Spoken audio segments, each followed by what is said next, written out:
युवाओं को रोज़गार पाना एक टेढ़ी खीर साबित हो गया है। रोज़गार पाने के लिए सिर्फ उनके पास संबंधित रोज़गार के लिए पर्याप्त शिक्षा होना ही काफ़ी नहीं है, बल्कि उसके साथ उनको जो संघर्ष करना भी आना चाहिए और उसके अलावा संघर्ष की भी एक बड़ी योग्यता उनके पास होनी चाहिए। तब कहीं जाके रोज़गार की अंतिम दहलीज तक वो पहुंच पाएंगे।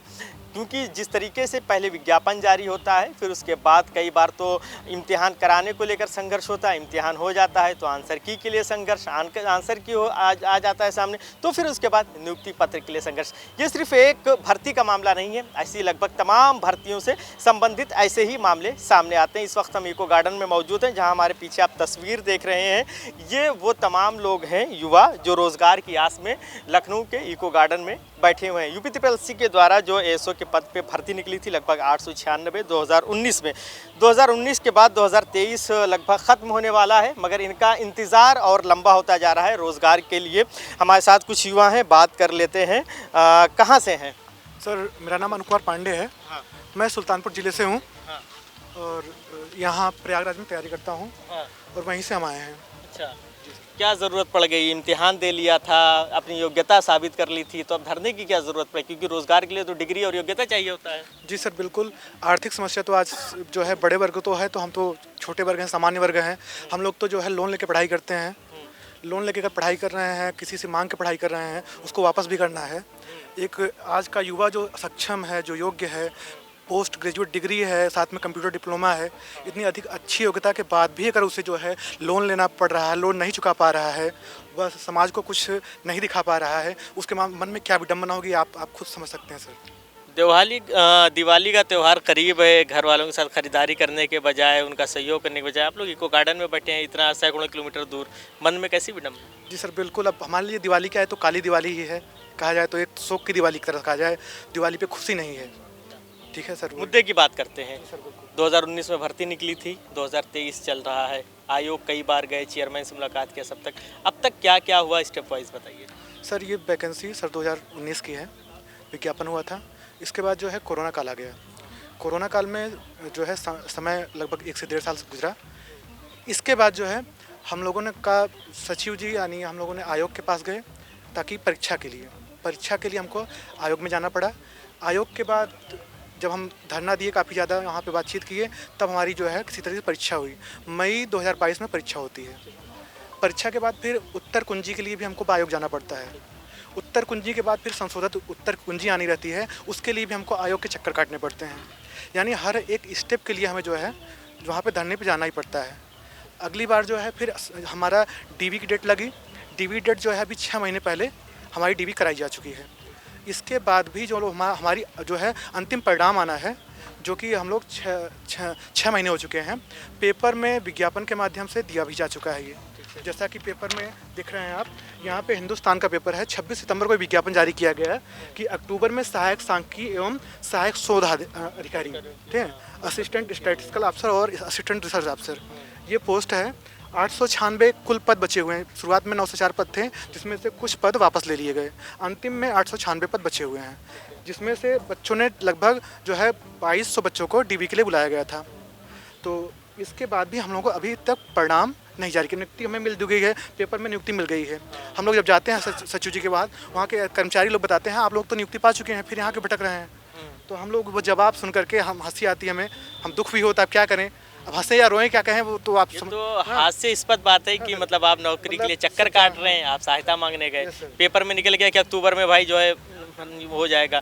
तो इस पूरी सिचुएशन में अब आगे क्या हो सकता है? क्योंकि आयोग आप कह रहे हैं बात सुन नहीं रहा है या बात उस तरीके से नहीं मान रहा है, और आप लोग 2 तारीख से यहाँ बैठे हैं।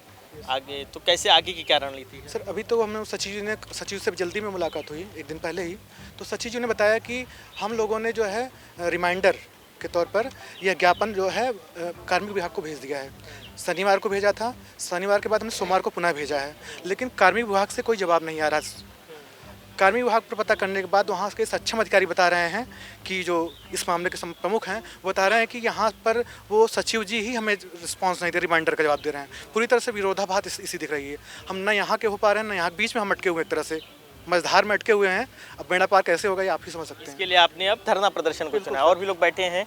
क्या नाम भैया? जी पंकज वर्मा। पंकज जी कहाँ से हैं? मैं इटावा से रहने वाला हूँ। इटावा से आए हैं।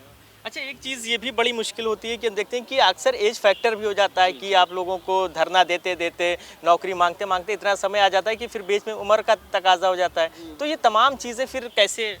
अब क्या एज तो है कब पूरा, अब तो शादी भी हो गई, बच्चे भी हैं, उनको पालने के लिए बड़ा प्रयत्नशील होना पड़ता है। अब इसलिए एक आज थी कि सहायक सांख्यिकी अधिकारी की एक जॉब मिल जाए, लेकिन फिर भी ये 4 साल भर्ती काफ़ी डिले हो गया। डीवी भी हो गई, लेकिन एक आश्वासन है कि आगे प्राइवेट व्यवसाय करें कि ना करें, जिसके कारण से अब रुके हुए हैं। और पालन पोषण कैसे कर रहा है उस सबको छोड़ने के बाद हम इसी धारणा में बैठ गए। आश्वासन है कि जब तक परिणाम ना मिले तब तक हम लोग बैठे रहेंगे। ये उम्मीद पे बैठे हुए और भी लोग हैं। जी, कहाँ से हैं? सर मैं बस्ती ज़िले से हूँ। अच्छा, किस उम्मीद के साथ लखनऊ आते हैं बार बार, हर बार एक नई उम्मीद, नई आस? सर पहले तो मैं यही कहना चाहूँगा, हमारा उत्तर प्रदेश एक ऐसा अनोखा राज्य है कि यहाँ पे हमें अपनी भर्ती के लिए पहले तो हम विज्ञापन के लिए दर दर की ठोकरें खाएं और प्रयास करें, रिक्वेस्ट करें अधीनस्थ और चयन आयोग या विभिन्न आयोगों से पहले रिक्वेस्ट करें कि हमारी भर्ती निकालें। फिर उसके बाद हम ये जाकर उनका मतलब जाकर ये कहें, निवेदन करें कि वो एग्ज़ाम कराएं, और जब वो एग्ज़ाम करा लें फिर हमारी आंसर की निकालें, फिर आंसर की के बाद फिर हमारा रिजल्ट निकालें, और रिजल्ट के बाद भी फिर एक प्रक्रिया होती है कि एक लेटर भेजना होता है संबंधित विभाग को, वो उसके लिए भी रिक्वेस्ट करें। फिर उसके बाद विभागों का भी जी हजूरी करने के बाद तब हमको नियुक्ति पत्र दी जाती है। इतने चरण से हम लोगों को गुजरना पड़ता है। सर 9 सितंबर 2019 की हमारी सहायक सांख्यिकी अधिकारी की अधीनस्थ सेवा चयन आयोग से ये भर्ती आई। तो जैसा कि सब जानते हैं कि कोरोना काल आया 2020 और 21, हम लोगों ने भी पूरा सहयोग दिया कि भाई पूरा देश ही उस चीज़ से पीड़ित था, तो हम लोग भी कोई ऐसी मांग नहीं कर सकते थे। हम लोग ने पूरा सपोर्ट किया, हम लोग इंतज़ार किए। 2021 के बाद फिर हम लोग थोड़ा सक्रिय होना शुरू किए। मतलब हमेशा सचिव जी से निवेदन करते रहे, सर हम लोगों का एग्ज़ाम ले लीजिए, बहुत रिक्वेस्ट उनसे किया गया। 2022 में 22 मई 2022 को हमारा एग्ज़ाम लिया जाता है सर। 19-3-22 3 साल बाद हमारा एग्ज़ाम लिया जाता है। फिर उसके बाद ये देखिए मात्र 10,000 इसमें स्टूडेंट हैं। रिजल्ट बनाने में कोई बहुत बड़ी बात नहीं है, 1 महीने का ज़्यादा काम है। हमारा रिजल्ट कब आता है? फरवरी 2023 में। सर इतने महीने बीत जाते हैं तब हमारा रिजल्ट आता है। उसके बाद एक आंसर की प्रक्रिया है कि उसमें आंसर की उसको निकालने में 2-3 महीने निकाल देते हैं कि आंसर की देने में ये।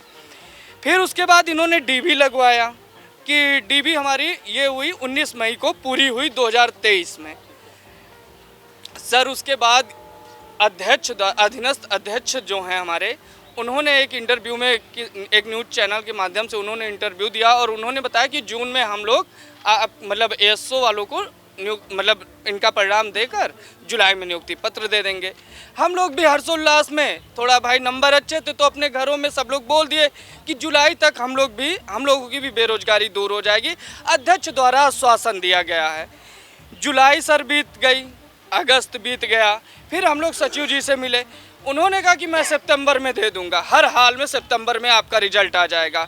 चलिए हम लोग क्या करें, बेरोजगारी के मारे सचिव जी की बातों पे भरोसा करने के अलावा और कुछ था नहीं हमारे पास। हमने सितंबर इंतज़ार किया। सर सितंबर बीत गया, अक्टूबर बीत गया और आज आप देख रहे हैं यहाँ है। हम जब सचिव सर के पास जाते हैं तो वो पलड़ा ये झाड़ देते हैं कि आपका मैटर जो शासन स्तर से अटका है।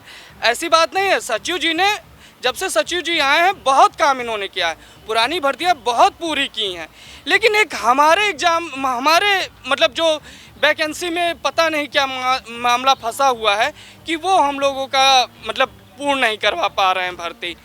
सचिव सर से यही आपके चैनल के माध्यम से उनसे निवेदन है कि सर जैसे आपने और लोगों का कल्याण किया, मतलब इतने लोगों की बेरोजगारी दूर की, हम लोगों का भी सर सुनिए, हम लोग भी बहुत पीड़ित हो चुके हैं। 2019 से है, किसी की एज बहुत ज़्यादा, किसी को अपने मतलब इसी के सहारे अपनी बहन की शादी भी करनी है। गार्जियन पिताजी इंतज़ार कर रहे हैं कि हमारे लड़के की नौकरी लगेगी तो कोई अपनी बहन की शादी करेगा और घर के खर्चे में अपना हाथ बटाएगा। सर यही चीज़ निवेदन है कि सचिव सर से हम आपके चैनल के माध्यम से रिक्वेस्ट करना चाहते हैं कि हमारी बातों को सुना जाए और हमारी भी दिवाली ऐसी की जाए कि हम भी दिवाली मना सके। सर किस हालत में जाएंगे दिवाली मनाने? बगल वाले ताना मारते हैं कि आपका लड़का वहाँ इतने सालों से लगा हुआ है। अब उन्हें हम कैसे समझाएं कि 4 साल से हमारा रिजल्ट ही नहीं दिया जा रहा है, इसमें हमारा क्या गुनाह है?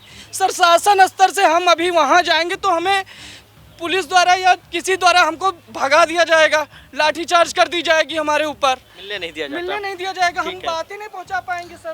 देखिए साफ तौर पे एक दर्द है सीने में बेरोजगारी का। उसी दर्द को दूर करने के लिए और उत्तर प्रदेश के मुखिया योगी आदित्यनाथ तक अपनी आवाज़ पहुंचाने के लिए ये तमाम अभ्यर्थी यहाँ पर जमा है। साफ तौर पे कहना है कि अगर मांग नहीं पूरी होगी दिवाली से पहले तो ये दिवाली भी इनकी काली हो जाएगी। देखने वाली बात ये काफ़ी अहम होगी कि ये दिवाली काली होगी या फिर इस दिवाली में खुशहाली आएगी, ये तो आने वाला वक्त ही बताएगा। वीडियो जर्नलिस्ट में राज खान के साथ फरीदुल हसन, #भारत न्यूज़ लखनऊ।